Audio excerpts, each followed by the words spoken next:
Bonjour, dans cette deuxième partie de la série sur l'Esprit Saint, je vais parler de la manifestation de l'Esprit Saint. Il y a certains de nos frères et sœurs qui ont voulu savoir si quand on a l'Esprit Saint, on doit parler en langue, ou bien c'est quand on parle en langue qu'on peut conclure qu'on est rempli d'Esprit Saint. À cette question, je dis non. Et dans le livre de 1 Corinthiens au chapitre 12, l'apôtre Paul nous dit que le Saint-Esprit peut se manifester sous plusieurs formes. Certaines personnes peuvent avoir le don de parler en langue et de comprendre le parler en langue. D'autres personnes peuvent avoir le don de chasser les démons. D'autres personnes peuvent avoir le don de guérir et d'autres le don de la prophétie. Alors, tout cet ensemble-là forme le même esprit et fonctionne comme le corps humain. Parce que dans le corps humain a plusieurs membres et chaque membre joue un rôle précis. Donc, c'est la même façon que l'Esprit Saint fonctionne. Donc, comme pour dire que vous pouvez avoir l'Esprit Saint sans parler en langue.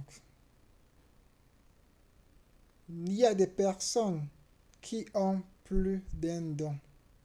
Il y en a qui peuvent avoir à la fois le don de prophétie et le don de parler en langue. Mais difficilement, une seule personne à lui seul pourra avoir tous les dons, ou bien du moins développer tous ces dons de la même façon. Voilà. Et une fois que vous avez donc cet Esprit Saint, il faut maintenant travailler et grandir dans sa foi. Cet Esprit Saint que vous avez doit être rempli chaque jour. Et pour le remplir, c'est avec la parole de Dieu, c'est en marchant suivant la volonté de Dieu, c'est avoir de l'amour. Donc tout se résume autour de l'amour.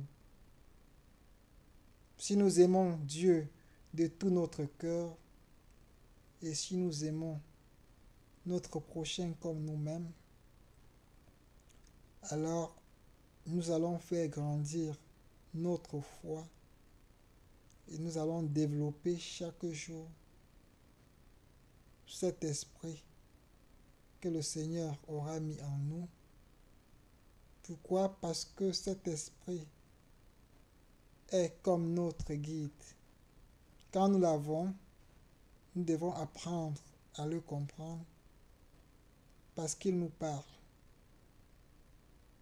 Cet esprit que nous avons en nous, c'est le même esprit qui a ressuscité Jésus des morts. Alors cet esprit, quand il est dans nous, alors il y a des choses que nous ne devons plus faire. Il y a des choses que nous devons respecter. Nous devons respecter les commandements de Dieu. Nous ne devons plus rentrer dans le péché parce que nous sommes une nouvelle créature. Dans le livre de Jean, au chapitre 3, Jésus dit, on est né de nouveau si et seulement si on l'accepte comme sauveur et qu'on est baptisé. Être né de nouveau, c'est quoi? C'est une nouvelle personne. Quand vous êtes né de nouveau, vous êtes une nouvelle créature. Vous ne fonctionnez plus comme le monde. Vous ne réfléchissez plus comme le monde. Mais vous êtes guidé par l'esprit qui est en vous. Vous êtes une personne reprogrammée.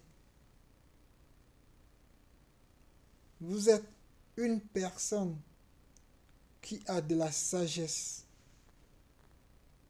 Vous avez soif de la parole de Dieu. Et il est écrit dans le livre de Jean, au chapitre 1, qu'au commencement était la parole était avec Dieu, et la parole était Dieu. Donc, et comme Dieu est sagesse et amour, la connaissance de la parole de Dieu est le début de la sagesse. Quand on est rempli d'Esprit Saint, on marche selon la volonté de Dieu. On est guidé par cet esprit qui nous parle. On est protégé par cet esprit.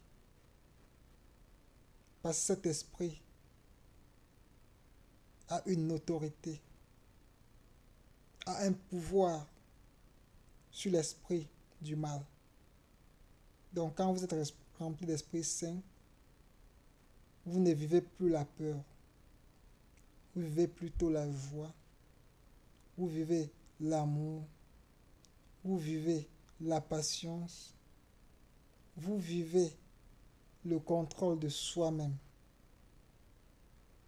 Donc, mes chers frères et sœurs, quand vous êtes remplis d'Esprit Saint, votre façon de raisonner est différente de la façon du monde.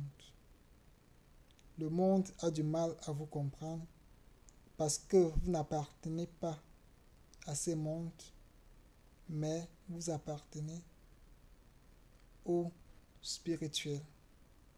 Et quand vous appartenez à Dieu, vous avez le pouvoir sur l'ennemi. Pourquoi? Parce que l'Esprit Saint que vous avez en vous, l'ennemi n'a pas ça. Tous ceux qui rejettent Jésus n'ont pas l'Esprit Saint. Vous avez cette autorité sur eux. Donc, mes chers frères et sœurs, cessez d'avoir peur si vous êtes chrétien. Grandissez votre foi. Marchez selon la volonté de Dieu. Marchez selon les commandements de Dieu. Faites comme Jésus nous demande de faire. Et nous allons vivre remplis d'Esprit Saint. Nous allons grandir dans notre foi. Et nous allons recevoir beaucoup de bénédictions de notre Père. Ceci étant, mes chers frères et sœurs, bonne journée et le rendez-vous pour la prochaine, ce sera sur la foi. C'est quoi la foi? Amen.